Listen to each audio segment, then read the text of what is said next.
मित्रों, आज बात करेंगे कि यमुनोत्री, गंगोत्री, केदारनाथ और बद्रीनाथ हेलीकॉप्टर से कैसे जाएं। मतलब इस वीडियो में हिमालय के चार धाम की यात्रा हेलीकॉप्टर से होने वाली है। जानकारी देंगे कि हेलीकॉप्टर कहां से मिलेगा, कौन से धाम का कितना किराया है, कब जाएं कब नहीं, हेलीकॉप्टर से ज़िंदगी खतरे में तो नहीं पड़ेगी, कैंसिल होने पर कितना रुपया पैसा वापस मिलेगा, ऐसा कौन सा कारण है जिससे टिकट होते हुए भी आप हेलीकॉप्टर की यात्रा नहीं कर सकते। इन सब के अलावा और भी काफ़ी कुछ इसमें डिटेल होने वाली है। हेलीकॉप्टर से आप एक धाम, दो धाम या चार धाम, कोई से भी धाम तक जा सकते हैं। ऐसा नहीं कि चारों धाम एक साथ करने होंगे, जो भी आपका प्लान हो उस हिसाब से हेली सर्विस मिल जाएगी। उड़कर जाने का फ़ायदा तो आपको पता ही है, एक तो समय बचता है, दूसरा जो वृद्ध व्यक्ति शारीरिक रूप से लंबी सड़क यात्रा नहीं कर सकते उनके लिए तो ये हेलीकॉप्टर वरदान के रूप में आप मान सकते हैं। इनके अलावा कुछ लोग ऐसे भी होते हैं कि भाई हमें हेलीकॉप्टर में बैठकर देखना है कि कैसा लगता है। हालांकि जब उनको इसका किराया पता चलेगा तो ऐसा वो नहीं बोल पाएंगे। अगर कोई से भी धाम के लिए जा रहे हो तो हेलीकॉप्टर मिलेगा आपको देहरादून के सहस्त्रधारा हेलीपैड से ही, यानी कि देहरादून शुरुआती और एंड पॉइंट है हेलीकॉप्टर का। आप शायद सोच रहे होंगे कि अकेले केदारनाथ के लिए जो हेलीकॉप्टर उड़ता है वो तो देहरादून से नहीं जाता, तो टेंशन मत लीजिए, केदारनाथ के बारे में भी आगे जिक्र करेंगे। सबसे पहले चारों धामों के लिए हेलीकॉप्टर का जो कार्यक्रम होने वाला है उस पर एक नज़र डालते हैं। ये आपके ऊपर है कि कितने दिनों में कितने धाम करने हैं। मैं यहाँ यमुनोत्री, गंगोत्री, केदारनाथ और बद्रीनाथ के लिए 6 दिन और 5 रात के पैकेज से जो है शुरू कर रहा हूँ। फिर आपकी इच्छा है कौन सा आपको लेना है और कौन सा नहीं। धीरे धीरे करके मैं जो है दिन कम करते जाऊँगा। इनके पैकेज में रहना, खाना पीना, ट्रांसपोर्ट, पालकी या घोड़ा खच्चर जो है सब ऐड रहता है। आप कोई सा भी पैकेज लेंगे उसमें सब इंक्लूड मिलेगा, आपको कुछ भी करने की ज़रूरत नहीं है। तो डे 1 पहले दिन में हम पहुंचेंगे देहरादून एयरपोर्ट या रेलवे स्टेशन, जहां भी उतरेंगे वहां से ट्रेवल एजेंट की कार आपको देहरादून के होटल में लाकर छोड़ देगी। फिर वहीं आप आराम से खाना पीना करके सो जाइए।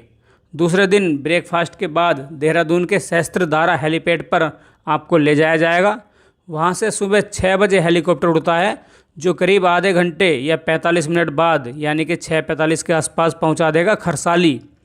ये खरसाली है जहाँ पर 3 हेलीपैड बने हैं, जहाँ से यमुनोत्री मंदिर 6 किलोमीटर आगे है। चूँकि वहाँ पर कोई हेलीपैड नहीं है इसलिए यमुनोत्री के लिए यहीं पर उतरते हैं। खरसाली अगर आप पहली बार सुन रहे हैं तो ये छोटा सा गांव जो है जानकी चट्टी के बिल्कुल सामने ही है, मतलब नदी के इस पार। ये यमुना मैया के सर्दियों का निवास स्थान है। हम खरसाली पहुँच गए, अब जाना है यमुनोत्री। तो जैसे कि मैंने पहले बताया कि यमुनोत्री यहाँ से 6 किलोमीटर है और इस 6 किलोमीटर की यात्रा के लिए हेलीपैड से ही आपको पालकी या घोड़ा खच्चर वगैरह मिल जाएगा। इसके लिए कोई रुपया पैसा देने की ज़रूरत नहीं है, सब पैकेज में रहता है। आपको लग रहा होगा कि ये समय तो कम है, अगर मंदिर में ज़्यादा भीड़ हुई तो टाइम पर कैसे वापस आएंगे। तो घबराने वाली कोई बात नहीं है। हेलीकॉप्टर से चारों धाम की जब आप यात्रा करते हैं तो उसके साथ ही मिलता है VIP पास दर्शन के लिए, जिससे जो है जल्दी आप दर्शन कर सकते हैं। यमुनोत्री में यमुना मैया के मंदिर पहुंचकर अच्छे से दर्शन कीजिए। वहाँ इतना ज़्यादा सुख, शांति और अच्छा वातावरण रहता है कि आने का वहाँ से मन नहीं करेगा। लेकिन क्या करें भैया, अगर समय से वापस खरसाली ना पहुँचे तो हेलीकॉप्टर तो रुके ना, वो तो आपको टाटा बाय बाय बोलकर अगली सुबह के लिए उड़ जाएगा। इसलिए दोपहर 1 बजे से पहले आप लौट आइए। वहीं रात को खरसाली में रात का स्टे होगा, मतलब वहीं रुकेंगे आप। तीसरे दिन नाश्ता करके खरसाली हेलीपैड पर आएंगे।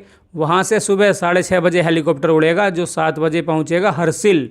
ये गंगोत्री धाम का हेली बेस है, इससे आगे हेलीकॉप्टर नहीं जाते।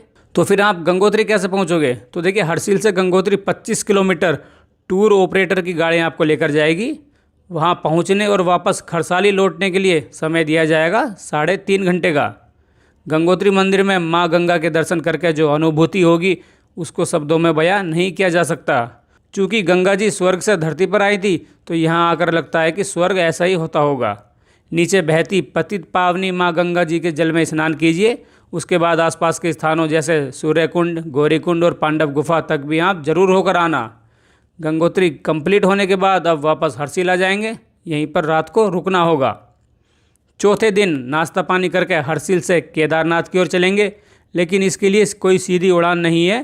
पहले हरसिल से सुबह 7 बजे हेलीकॉप्टर उड़ेगा सिरसी फाटा या गुप्तकाशी के लिए। इन तीनों में से जिस भी जगह के लिए आपके एजेंट ने पैकेज बुक किया होगा उसी हेलीपैड पर करीब 7:30 बजे उतर जाएंगे। वहाँ से फिर हेलीकॉप्टर चेंज करके दूसरे में बैठेंगे, क्योंकि केदारनाथ के लिए अलग से हेलीकॉप्टर चलते हैं ना, तो इसलिए डायरेक्ट नहीं जाता। इन तीनों में से कोई सी एक जगह पर आपको उतरना ही होगा। चूँकि ये जगह नज़दीक है तो 7 से 10 मिनट में आप यहाँ से केदारनाथ हेलीपैड पर पहुँच जाएंगे, जहाँ से मंदिर करीब आधा किलोमीटर है। हेलीपैड से मंदिर तक दर्शन करने की समय लिमिट जो है 2 घंटे रखी गई है। इस दौरान आपको वापस आना है 2 घंटे में। हेलीकॉप्टर इसलिए बदलना पड़ता है क्योंकि केदारनाथ के लिए भी अलग से काफ़ी सारी हेली सर्विस चलती हैं, उन पर कोई फ़र्क ना पड़े इसलिए यहाँ पर चेंज होता है। महादेव के केदारनाथ धाम पर पॉजिटिव एनर्जी महसूस होती है। हर वर्ष लाखों तीर्थयात्री महादेव का आशीर्वाद पाने के लिए मंदिर जाते हैं। वो भोले बाबा है ना, तो सबको बड़े भोलेपन से सुनते हैं। सच्ची श्रद्धा, अटूट विश्वास और अच्छे मन विचार वाले इंसान को बाबा यहाँ से खाली हाथ नहीं जाने देते। सब मनोकामना पूर्ण होती है अगर मन सच्चा है तो। चूँकि समय की कमी है तो इनको प्रणाम करके केदारनाथ हेलीपैड पर हम वापस आएंगे, जहाँ से फिर गुप्तकाशी या सिरसी उतरेंगे। आज रात को यहीं पर रुकना होगा, चाहे वो गुप्तकाशी हो या फिर सिरसी।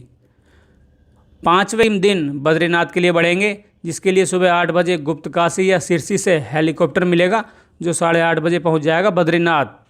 यहाँ से मंदिर की दूरी 2 किलोमीटर है। चूँकि रात का स्टे बद्रीनाथ में ही होगा तो उस दिन यहाँ समय की कोई पाबंदी नहीं है। आराम से बद्रीनाथ मंदिर में विष्णु जी के दर्शन कीजिए। अलकनंदा नदी किनारे बसा बद्रीनाथ धाम कितना साहस देता है, आप इस बात से अंदाज़ा लगा लीजिए कि गढ़वाल राइफल्स का तो युद्ध घोष ही है। बद्री विशाल जी की जय। अपनी सेना पर बद्रीनाथ जी की विशेष कृपा बनी हुई है। शाम को होने वाली आरती देखकर फिर होटल में लौट आइए, या अगर दिन में समय बचे तो बद्रीनाथ से 5 किलोमीटर आगे भारत के आखिरी गांव माड़ा भी होकर आ सकते हैं।